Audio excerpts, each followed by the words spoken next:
Dia langsung bangun dong. Wah, senior gitu kan. Woi, siapa nih? Pas lihat di ini, Abi, asli Abi. Saya juga kaget. Itu ada banget. Saya sempat ngeluarin kata-kata yang nggak bagus lah. Iya, sih sempat saya juga dengar itu. Jadi langsung beliau tanya, sama saya ingat banget. Sholat itu sholain Abi. Kita jawab gitu kan. Udah sholat Bi. Di mana ditanya begitu? Di musola tadi sama Abi. Loh, kok di musola? Kok kalian di sini? Saya masih zikir di musola. Kira-kira begitu redaksinya saat itu.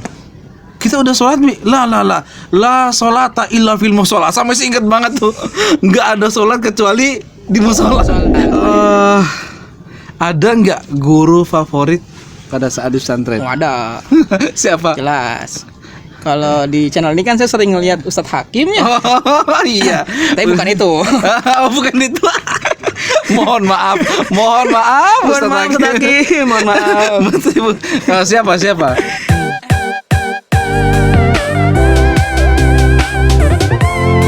Oke, bismillahirrahmanirrahim. Assalamualaikum warahmatullahi wabarakatuh. Waalaikumsalam warahmatullahi wabarakatuh.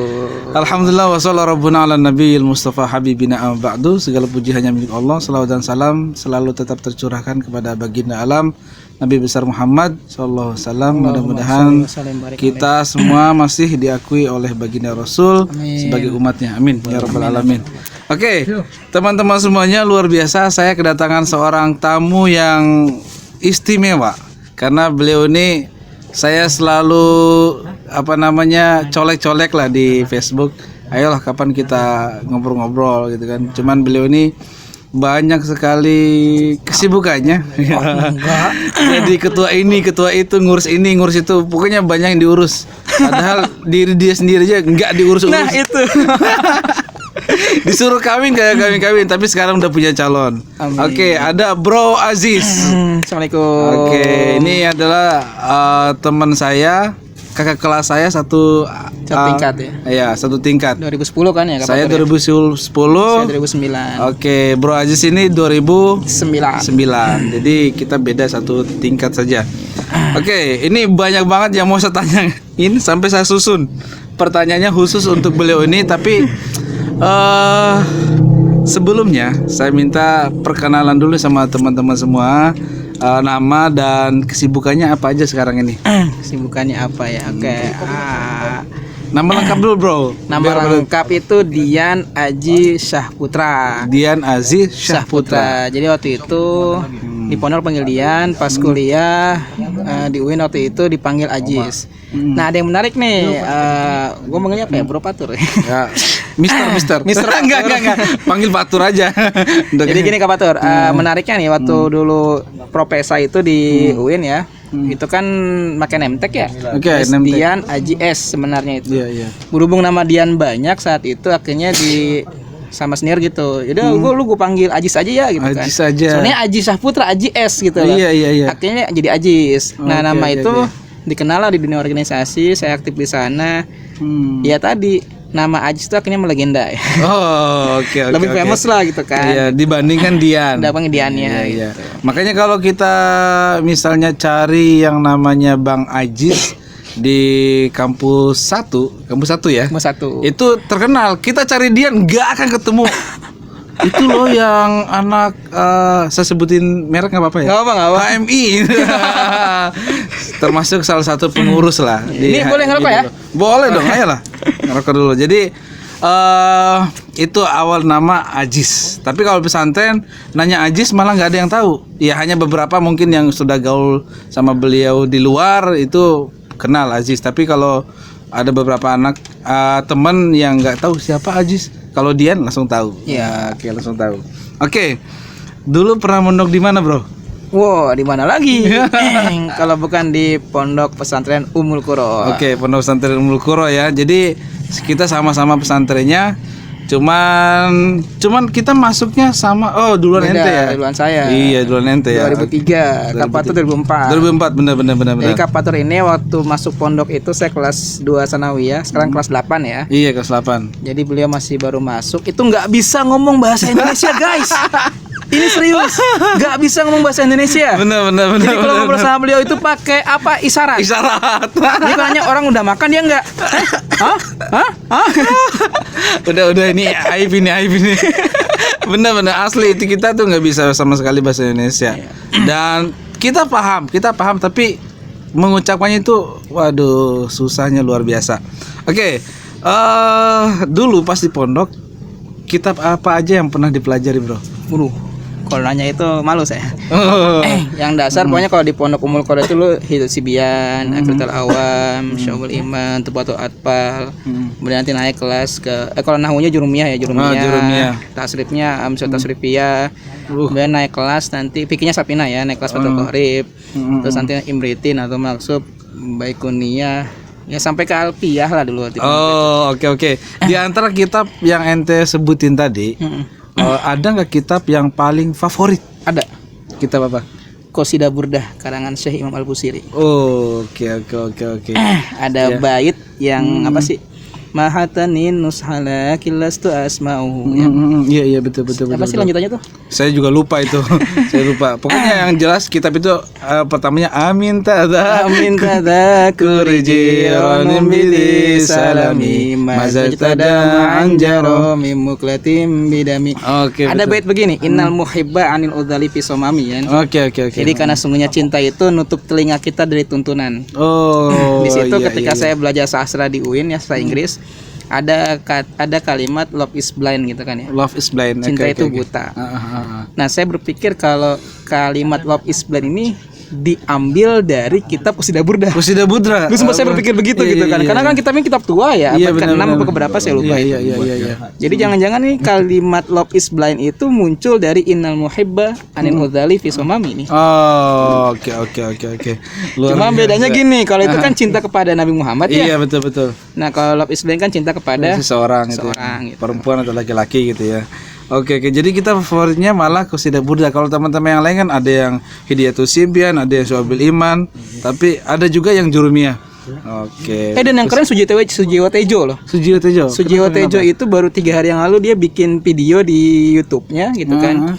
Itu judulnya tuh sorry agak kasar kalau bahasa Sundanya ya. Kalau nggak salah itu judulnya Cek Aing. Tapi di situ tentang filsafat. Filsafat yang dimana kita mengenal tentang Tuhan. Oke. Nah, ditutup oleh bait Qasidah Burdah. Luar biasa. Apa sih saya lupa bait itu? Nabiyunal amirun nahifala ahadun barafi qaulila minhu wala. Itu disebut sama Sujiwo Tejo di situ. Gila benar, luar biasa. Ini semakin menarik obrolan kita pada malam hari ini. Ada nggak kitab yang paling diingat sampai saat ini? Kalau tadi kitab favorit, ada nggak kitab yang paling diingat dan paling dihafal? Yang paling mudah itu karena dulu kita pakai bait ya, pakai dinazomkan gitu kan. Itu yang paling ingat Aqidatul Awam. Bait pertama. Abda'u bismillahirrahmanirrahim wa birrahim daimil lisani. Kubuka dengan nama Allah yang Rahman yang Rahim abadi dalam kebaikan. Oke, ternyata masih ingat, Bro. Nah, ini itu masuk juga loh. Ada bait yang kemarin tuh sempat viral ya, yang Gus Miftah waktu nyebut kalau Nabi Muhammad kan dulu sempat bahasanya itu sempat sakit-sakitan dan sebagainya. Kemudian dianggap Gus Miftah menghina Nabi. Sebenarnya enggak juga. Itu kan ada sifat ini ya. Ada sifat jais bagi Nabi itu kan. Wa jaizun bi fadlihi wa adlihi tarkulikul limungkini kafilihi. Oke. Bukan. Wa jaizun fi haqqihi min aradi bi ghairi nasika khafifi maradi. Nah, jadi kan khafiful maradi itu kan sakit ringan. Nah, itu ada sifat jais bagi Nabi yang dimana Nabi sama seperti kita. Oke. Pernah sakit, mungkin pernah ingusan dan sebagainya. Benar. Itu ada di kitab itu. Berarti, gitu loh. Iya. Sama seperti Nabi itu basyarun tapi la kal basyar. Iya, Nabi itu seperti manusia biasa tapi tidak seperti manusia biasa umumnya gitu. Nah, jadi ketika ramai kan musuh itu menghina gitu. Sebenarnya kalau bagi kita gitu ya, yang pernah ngaji kitab itu gitu kan. Ya ketemu gitu loh. Oh, enggak. Dan kitab ini kan waktu kita baru masuk pondok kan ini yang pertama kali diajarkan kan. Iya, benar. Jadi ada jawabannya di kitab. Oke, teman-teman semuanya, kita lanjut. Ada nggak guru favorit pada saat di pesantren? Oh, ada. Siapa? Jelas. Kalau di channel ini kan saya sering ngelihat Ustadz Hakim ya. Oh iya. Tapi bukan itu. Oh, bukan itu. Mohon maaf Mohon maaf Ustadz Hakim. Mohon maaf. Siapa? Guru favorit sebenarnya banyak ya. Cuman yang paling saya suka saat itu ada, kenal nggak dengan Ustadz Usep? Ustadz Usep Purwakarta. Betul. Beliau Kenal banget. 30 jus. Saat itu ingat banget saya ketika disuruh kori. Kamera sama antum nih. Iya. Kan kalau Kapatur ini kan luar biasa korinya di Jalan Pondok. Saya benar-benar nyerah. Disuruh kori saya dulu. Di satu aula ngetawain saya. Saya galau cerita ke Ustadz Usep. Ustadz Usep saat itu ngasih saya buku Kamus Santri. Kamus Santri di situ Ustadz Usep bilang, kamu kalau nggak bisa di satu hal, coba di bidang lain. Oke. Nah, dari itu saya ngapalin tuh kosakata bahasa Arab, bahasa Inggris sampai kelas 10. Kan kalau jadi pengurus itu kan kelas 11 ya, kelas 11 ya? Betul. Nah, saya kelas 10 karena mungkin gitu kemampuan bahasa saya lebih dari kakak kelas gitu kan. Kakak kelas akhirnya narik saya. Jadi pengurus Kismulugoh gitu kan di kelas 11. Padahal saya masih kelas 10. Iya, betul. Nah, itu dari Ustadz Usep. Oh, luar biasa. Jadi memang saya akui dia ini jago banget dua bahasa Arab dan bahasa Inggris. Jawa bisa ya, Mas? Oh, Jawa bisa juga. Kamu Sunda gitu kan, ada orang Sunda komadei. Tapi kan kalau di pondok kan nggak boleh. Bahasa yang diakui di pondok tuh hanya dua, bahasa Arab, bahasa Inggris. Di luar dari itu dong. Bahasa isyarat. Oh, bahasa isyarat. Iya, kan kalau nggak paham bahasa Arab Inggris kan kita pakai isyarat. Iya, lugo. Nanti kena jasus, guys. Kena jasus itu nanti ada kayak semacam pengintai gitu ya. Mata-mata spy. Iya, spy gitu ya. Ngomongnya di mana, lawan bicara siapa, jam berapa, hari apa, itu jelas sekali. Itu ada Mahkamatul Lugo. Itu masa-masa di mana kita akan dihakimi. Itu akan dicecar. Kamu ngobrol apa tadi? Itu kita nggak bisa memungkiri itu pasti kena kita kalau keceplosan. Nah, selanjutnya nih, ada nggak pengalaman unik pada saat di pesantren? Banyak ya. Yang paling unik deh. Pengalaman unik itu horornya apa-apanya nih? Oh, terserah mau yang horor, yang lucu, yang apa boleh. Pengalaman unik itu waktu ceramah, waktu lomba ceramah bahasa Inggris ya. Oke. Itu di UIN. Saya masih kelas 11 itu. Jadi saya udah ngapalin teks sebagainya. Ya namanya santri kampung, kita punya baju ala kadar. Iya. Kan? Benar. Saya minjam saat itu sama KTB. Iya. Sama KTB. Kaparhan ya. Kaparhan. KTB bilang kan kita nyebutnya KTB ya. Iya. Pokoknya siapin gitu kan, siapin sebagainya. Oke, tenang. Yang penting saya yang nganter. Iya. Oke kan. Nah, saya tuh nggak tahu dia nyiapin baju apa. Oke. Kita berangkat, ceramah, sudah ceramah nih, lomba sebagainya. Walhasil kalah. Oke. Itu gamis saya pakai kan seharian buat lomba. Pas pulangnya saya baru sadar itu gamis robek. Ininya robek, belakang kena tinta. Gamis putih. Asuk aja, pantesan pas saya ini tuh ada yang ketawa-tawa gitu kan. Lagi ceramah dia ketawa-ketawa. Yang kan udah expert banget, keren banget kan. Udah ngapalin sebagai udah pede banget di depan orang-orang yang kita nggak kenal. Iya, kan mahasiswa UIN saat itu kan kita belum jadi mahasiswa ya. Iya. Tapi udah keren banget itu. Beres itu nggak sadar, masih nungguin pas pengumuman kalah gitu kan. Pas pulang baru sadar itu robek itu, asli belakang robek itu. Itu kata juri, ini anak keleng mana bawa lagi udah coret aja. Kalau dia lolos bahaya nih kalau menang ini. Oke. Nah, ini pertanyaan yang cukup sering saya tanyakan ke teman-teman yang lain. Pernah nggak disiram air comberan? Pernah. Serius pernah. Oke. Pernah, itu waktu habis sholat tahajud. Itu kalau nggak salah jadi pengurus itu. Pas jadi pengurus. Kalau jadi pengurus ente kan jadi ketua santri dulu. Iya, jadi ketua santri waktu kelas 11-nya. Oke. Jadi ketua santri. Jadi pas abis membangunin sholat tahajud, kita kan tidur lagi nih. Tidur lagi.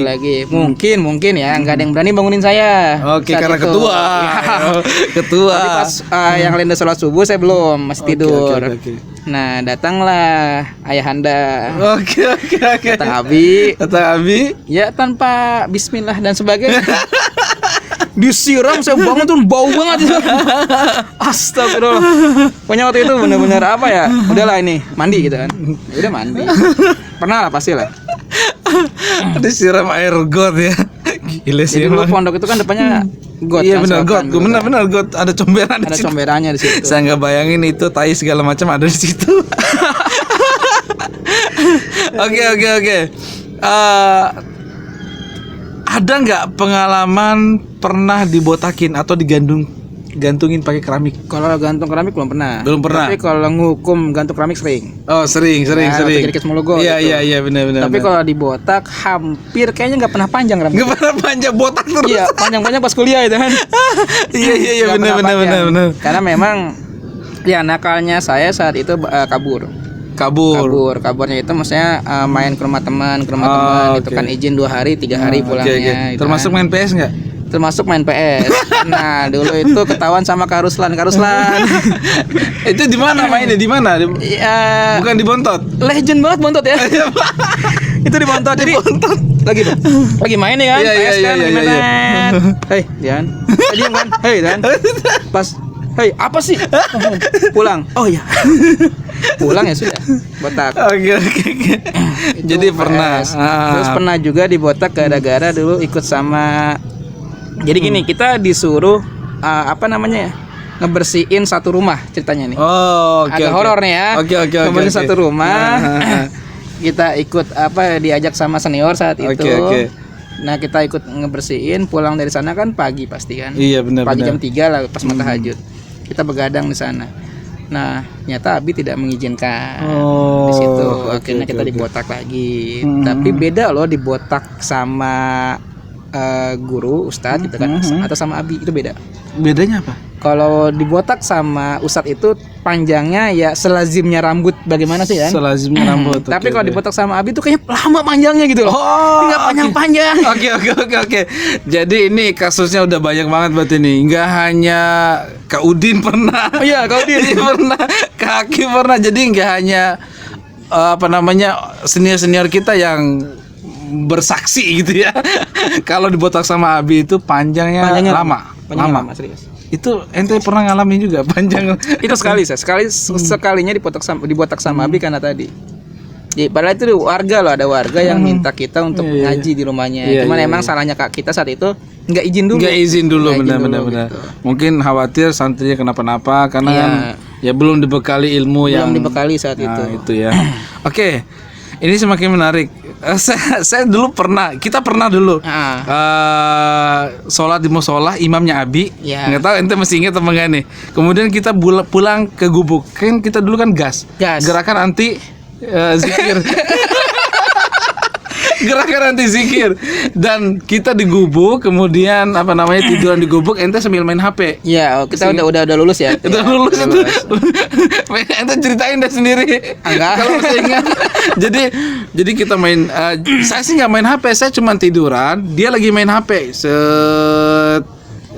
Dia lagi asik main HP. Tiba-tiba ada sendal melayang.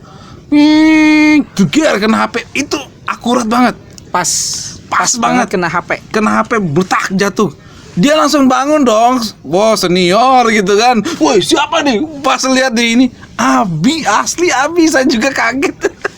Itu ada banget. Saya sempat ngeluarin kata-kata yang nggak bagus lah. Iya, sempat saya juga dengar itu. Jadi langsung beliau tanya, sama saya ingat banget. Sholat itu sholat Nabi. Kita jawab gitu kan. Udah sholat, Bi. Di mana ditanya begitu? Di musola tadi sama Abi. Loh, kok di musola? Kok kalian di sini? Saya mesti zikir di musola. Kira-kira begitu redaksinya saat itu. Kita udah sholat, Bi. La sholata illa fil musola. Saya masih ingat banget tuh. Nggak ada sholat kecuali di musola. Akhirnya ya kita sholat lagi. Tapi saat itu gerakan anti zikir ini salah ya, nggak boleh. Salah. Emang kita. Kemudian Abi ngasih fatwa lagi. Iya. Fatwa. Jadi laisa yang ilak yang kirdun itu kirdun. Laisa wirdun wa kirdun. Malawi. Gitu saya lupa tuh. Pokoknya intinya beginilah. yang tidak punya wirdun gitu kan, berarti dia adalah kirdun. Iya iya, malaysa wirdun fa huwa kirdun. Nah, malah saya minum pakai dunia. Oke. Jadi kita takut dikutuk jadi monyet. Mendingan kita ikut zikir. Zikir cuma sebentar kok. Nah, itu ya. Jadi kita udah pernah dihukum langsung sama kiai. Ini pertanyaan yang selanjutnya, ini banyak banget pertanyaan saya ini. Dulu pernah nggak pacaran di pesantren? Atau pernah nggak? Ini saya tahu betul dia ini seperti apa dulu. Jawab jujur deh, walaupun sekarang udah punya pasangan. Mohon maaf ya calon ya. Dulu pernah nggak ditaksir atau menaksir akhwat satu perempuan? Jujur dulu itu apa ya, bicara masalah pacaran itu nggak pernah, namanya nggak punya pacar. Oke, yo sombong sekali. Oke, terus.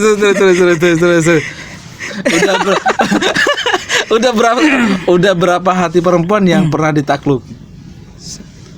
Wow, ngitung jari. Suwe bener emang. Ya intinya dulu Pernah, bukan pacaran lah bahasanya, lebih jagain jodoh orang. Naksir. Oh, naksir. Jagain jodoh orang ya. Nah, ada nikahin sama orang lain.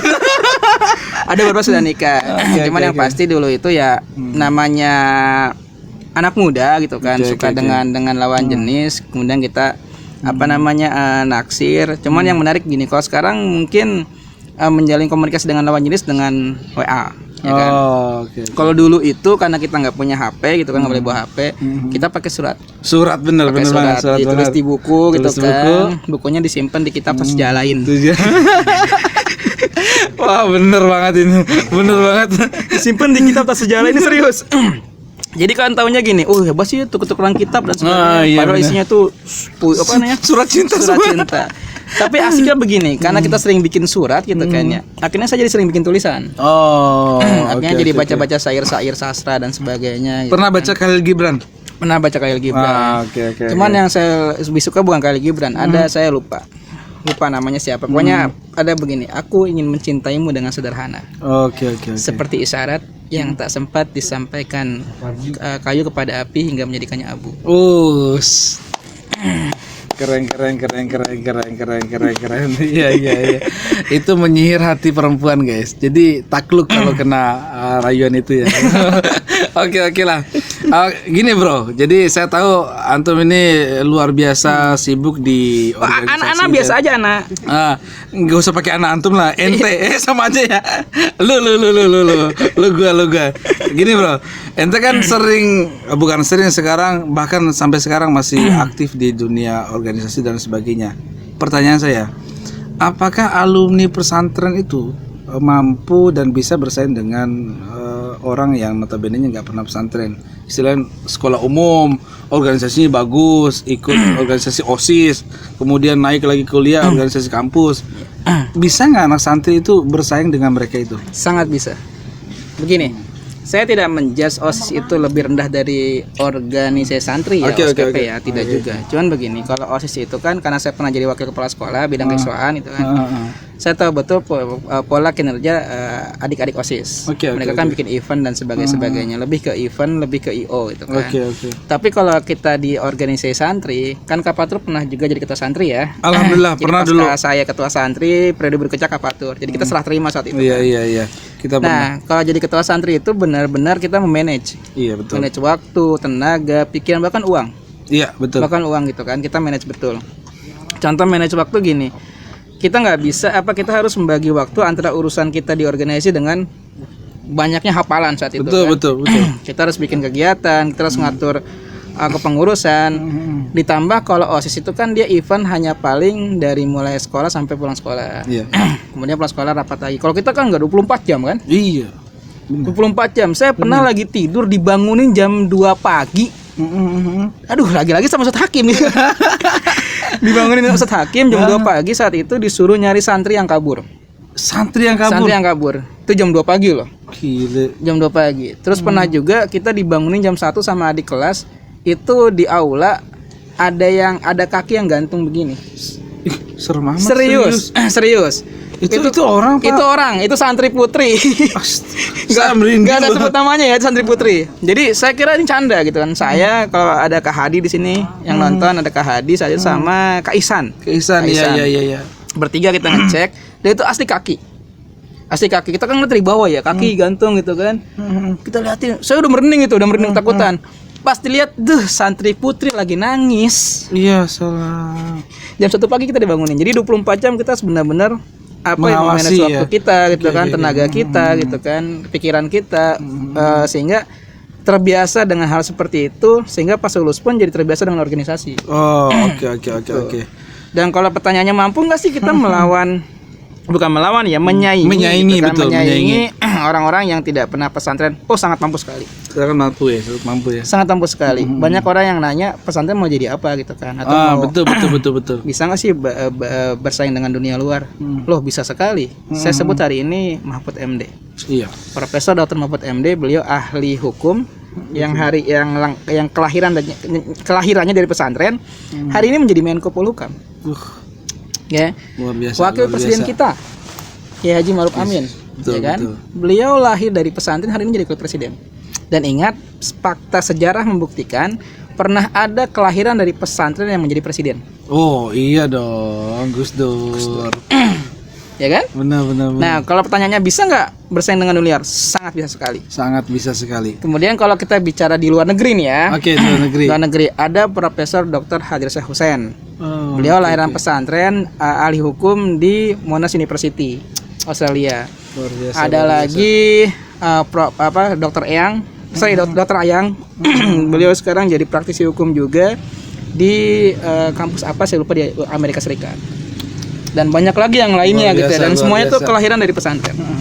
Artinya kita nggak kalah saing sebetulnya. Sangat tidak kalah saing. Produk pesantren itu nggak sangat kalah tidak saing. kalah saing. Oke. Saya pengen lu belak-belakan deh. Sebetulnya apa kelebihan dan kekurangan pesantren? Kelebihannya dulu deh. Kelebihan pesantren itu banyak ya. Dan kekurangannya pun banyak sebenarnya. Oke. Tapi bicara kelebihan dan kurang ini bagaimana kitanya juga. Iya. Kan kita belajar analisa sesuatu, strong, weakness, opportunity, strengths gitu kan. Pasti ada kekurangan, ada kelebihan, ada tantangan, ada peluang. Nah, kalau bicara kelebihan pesantren, selain kita belajar ilmu ilmu umum, kita pun belajar ilmu pesantren. Apalagi kalau pesantren itu beda dengan bukan menjudge juga orang-orang yang sering ikut pengajian naik truk, bukan. Oh, oke. Iya. Apapun kadang sering risih gitu loh. Maksudnya gini, ngelihat anak-anak seusia SMP SMA ngejegat truk gitu kan, sambil ngerokok dan sebagainya, naik truk nih mau ngaji. Pengen banget teriak. Wah, lu tuh kalau ngaji di pesantren. Enggak usah di jalanan gitu loh. Iya, benar. Karena kalau kita ngaji di pesantren itu benar-benar kita sangat menggali gitu kan. Contoh kayak ilmu Al-Qur'an. Ilmu Al-Qur'an itu kan ada asbabun nuzulnya. Iya, betul. Ada apa namanya? Kalau ilmu hadis ada asbabul urutnya. Gitu kan. Ilmu tafsir pun macam-macam kan. Tafsir Jalalain, tafsir Muni, tafsir Al-Azhar dan sebagainya. Nah, kita benar-benar mendalami itu. Gitu kan, mendalami itu. Sedangkan kalau yang tidak akan mendalami. Paling mereka hanya sekilas mendengarkan gurunya cerita dan sebagainya, setelah itu dijadikan fatwa. Iya. Bukan melarang, bukan, tapi masih gini, kalau emang benar-benar niat ingin pesantren, ayo mondok. Benar. Hashtag ayo mondok ya. Iya, hashtag ayo mondok. Betul. Dan gini, kadang-kadang miris juga melihat fenomena sekarang ya. Ada mantan preman gitu ya. Katakanlah mantan preman, ngakunya sih gitu. Kemudian dapat satu ayat dijadikan dasar dalil, kemudian ceramah gitu ya. Mohon maaf gitu ya. Dengan dasar balighu anni walau ayah, sampaikanlah kepadaku walaupun satu ayat. Menurut antum bagaimana kalau bagus ya? Bagus. Tapi kalau salah? Kalau salah kurang bagus. Oke. Kan gitu. Jadi kalau fenomena yang seperti itu saya kira wajar. Oh, ini apa nih? HP. Bentar dulu. Oke. Sebentar guys. Ada minta barangnya. Apalagi? Oh, ini juga, minumnya juga. Tuh. Kalau bisa dipotong. Oke, lanjut. Ya kalau fenomena itu bagus ya. Bagus dalam artian berarti kan orang berlomba-lomba untuk siar agama. Oke. Tapi kalau tadi misalkan kurang salah penyampaian atau salah ya salah lah dalam menafsirkan suatu hal gitu kan. Ya ini yang bikin kita jadi kurang baik lah di masyarakat. Gitu. Iya. Harapan saya sih begini untuk para asatid ataupun para mubalik ya penceramah. Di luar sana itu banyak orang-orang yang butuh akan sentuhan agama. Terlebih kita ini ya anak muda yang hari ini mungkin bekerja atau mungkin lingkungan kita ini politis lah gitu ya. Iya. Jangan sampai saat kita ingin ngaji itu malah ngebahas politik lagi. Iya. Gitu. Jadi jangan sampai seperti itu. Ya kita pengen ngedengar ta'lim. Iya. Kita ngedengar hikam gitu. Kita mau ngedengar Sobul Iman itu kan. Bukan kita mau ngedengar seseorang dijelekan oleh seseorang. Betul. Kita nggak mau. Jadi kita masuk majelis taklim atau majelis ilmu gitu ya. Kita betul-betul dengar ilmu, bukan Dengar ilmu. Kita majelis A, majelis B saling jelek-jelekin. Nggak mau begitu sebetulnya ya. Oke. Jadi peran santri situ seperti apa menurut Bro? Nah, peran santri itu saya coba bikin 2 garis besar dulu ya. Ini menarik, saya pernah ngisi di satu pesantren waktu itu. Saya menceritakan tentang esensi dan eksistensi. Oke. Kan ada juga orang yang pengen disebut santri hanya eksistensi. Iya, benar. Bagus nggak ya? Bagus aja gitu kan. Hanya pengen dilihat. Hanya gitu pengen dilihat kalau dia santri. Apalagi sekarang banyak akun-akun YouTube yang saya lihat itu ngaku santri tapi nggak ngaji gitu. Maksudnya gini. Oke. Mereka datang ke satu tempat naik truk yang tadi gitu kan, disebut santri jalanan dan sebagainya. Saya kurang enak gitu ngedengarnya istilah itu ya. Ya, jadi hanya mencari eksistensi. Tapi yang bagus itu santri peranannya harus punya esensi. Iya. Kalau kita naik gunung pasti yang kita cari itu air kopi di gelas plastik, bukan air putih di gelas kaca. Iya.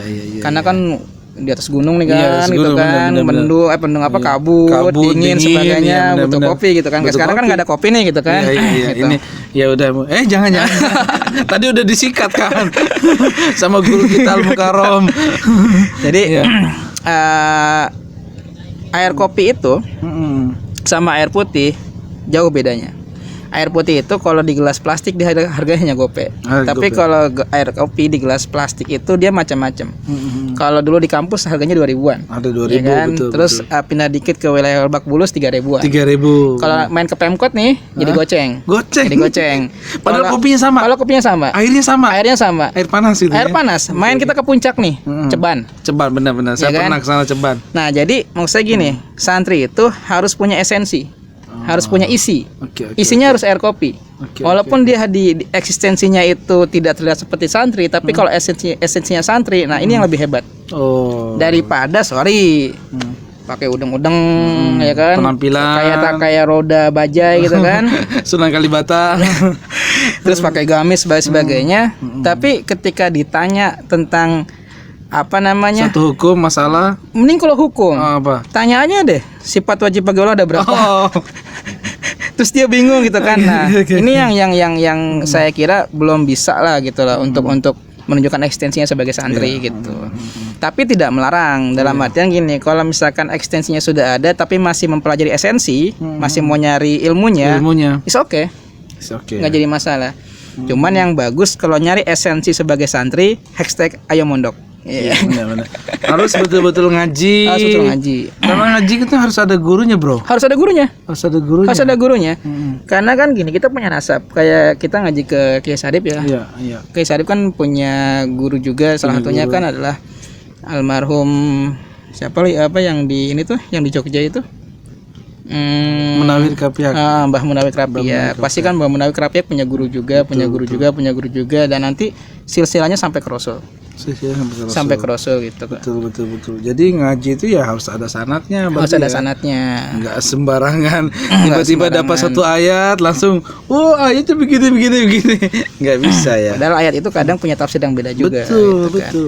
Nah, kayak ini saya boleh masuk ke ranah sedikit sensitif ya. Kemarin kita rame tentang Al-Maidah 51 gitu kan. Iya, benar. Nah, kemudian saling menyalahkan dan saling membenarkan.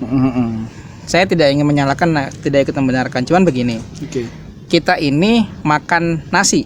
Iya. bukan makan beras. Aha. Sepakat ya? Sepakat dong. Nah, bagi saya Kecuali orang Bima. begitu.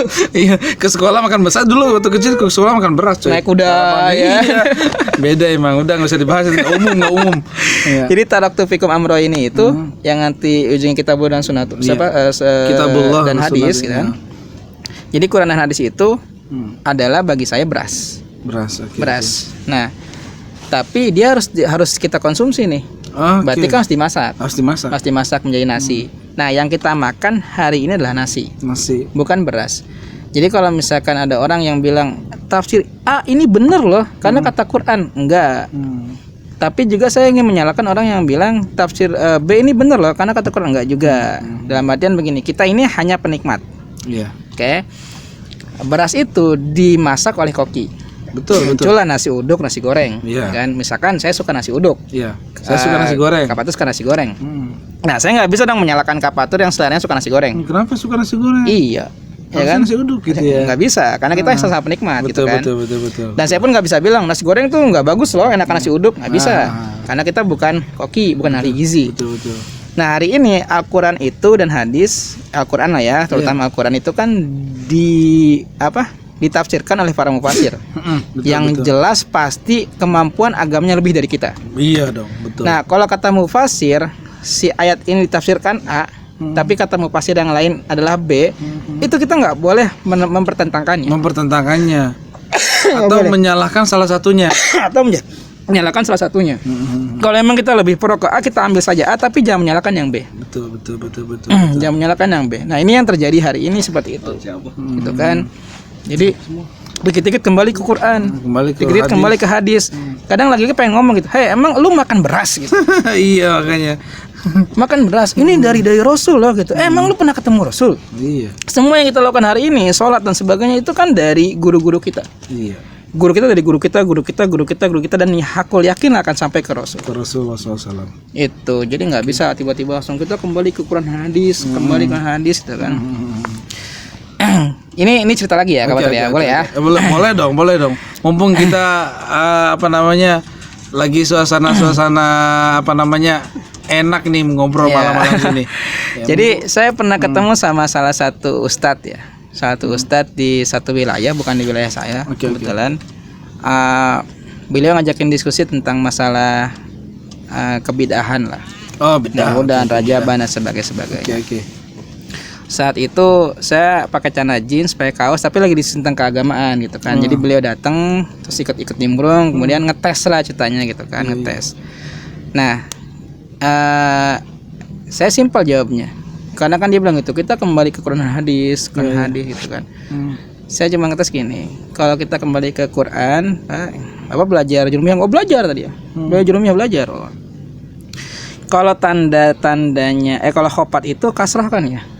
Iya, jer itu ya, kasrah saya bilang. Terus kalau kasrah itu masuk enggak? Bisa jadi i'rabnya fi'il enggak? Diam dia lama.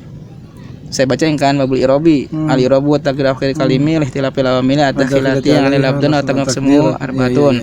Rafun wa nasbun khabdun fa'il asma'i min dalika rafu wa nasbu wal khabdu.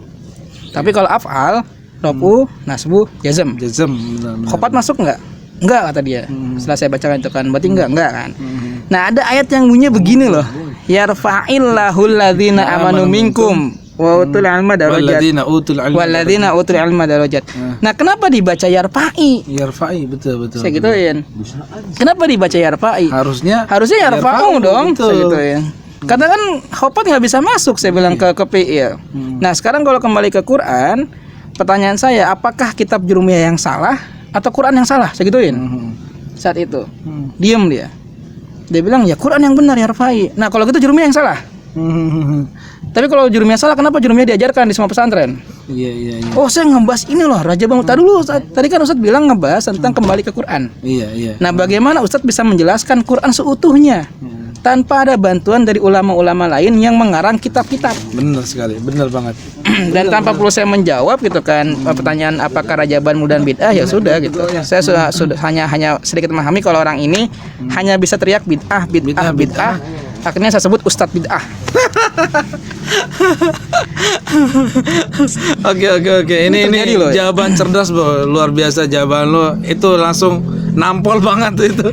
Kalau ada sendal langsung kayak orang mukul langsung ke mukanya itu. Tapi serius ya, terkait esensi tadi ya. Santri itu harus benar-benar kita bisa memahami tadi ya apa yang kita pelajari di pondok itu. Karena terkadang masyarakat butuh. Iya, butuh betul dan sekali. kita juga harus bisa menjelaskan itu kepada masyarakat. Terlebih saya kan langsung ke canda nih. Iya. Pernah suatu ketika nih ada pelatihan, ya sebut saja lah ya, pelatihan di DPD KNPI saat itu. Komite Nasional Pemuda Indonesia. Saya sedikit menjelaskan tentang kepemudaan.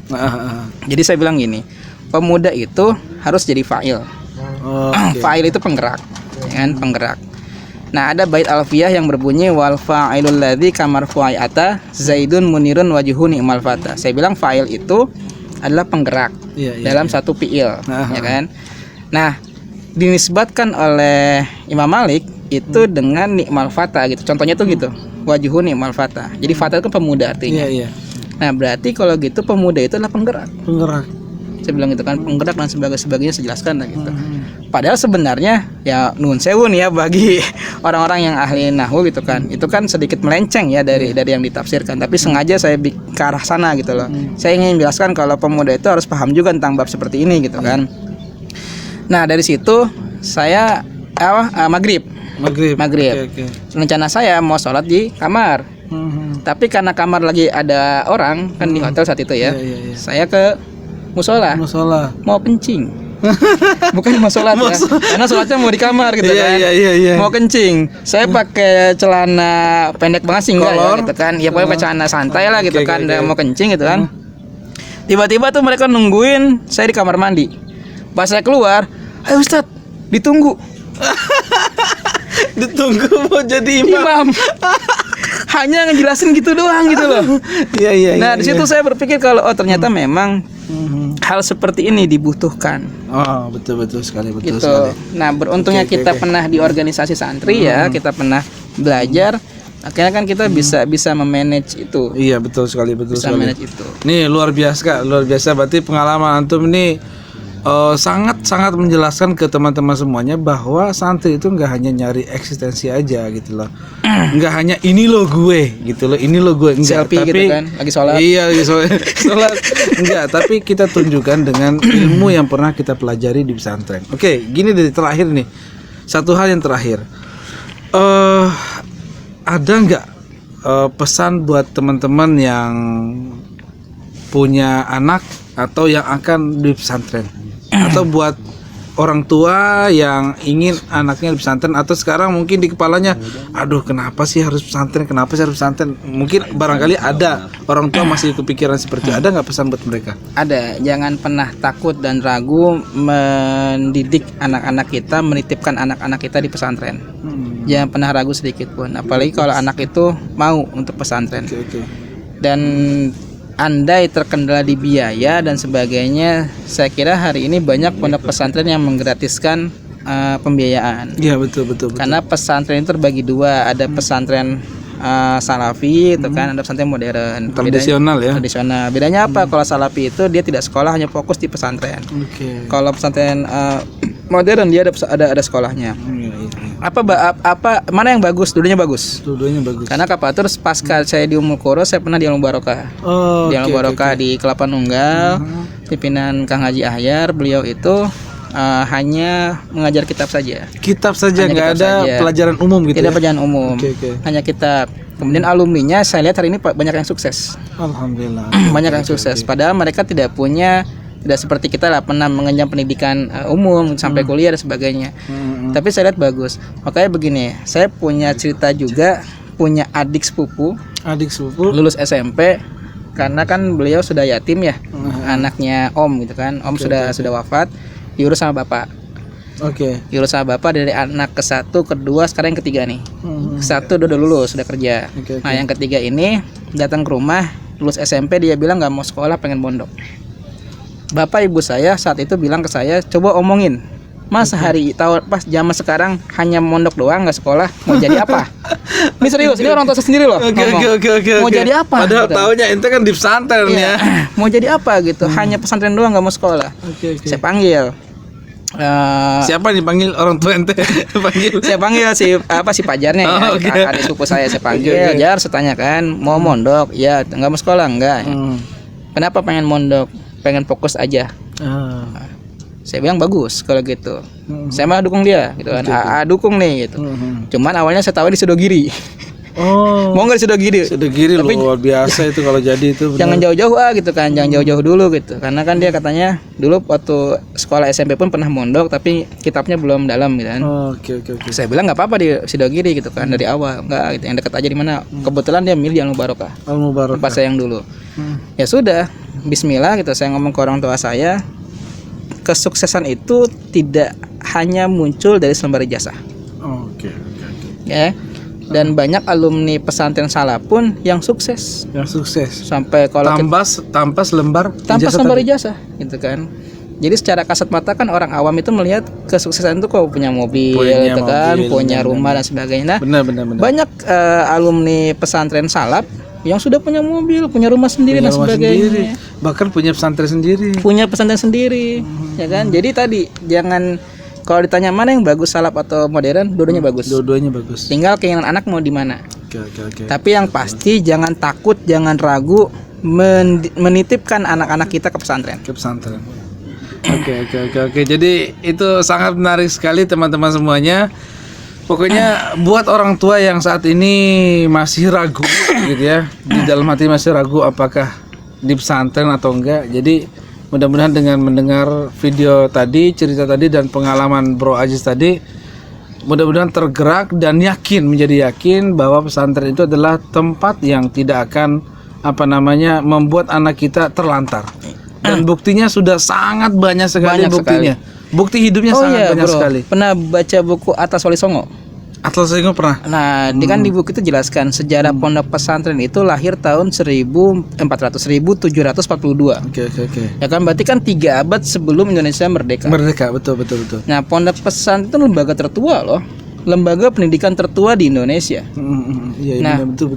Kebayang tidak, lembaga tertua ini sudah menghasilkan tidak hanya ratusan ribuan, puluhan ribu, sudah jutaan orang yang dicetak dari pondok pesantren gitu kan. Dan hasilnya sudah banyak yang jadi sesuatu hari ini. Masa sih masih ragu gitu loh. Iya, dengan sistem pondok pesantren yang dari tahun 1742. Pesantren tertua itu pesantren Tegal Sari di Ponorogo, Jawa Tengah. Jawa Tengah ya, Ponorogo ya kalau nggak salah ya, apa Jawa Timur saya lupa.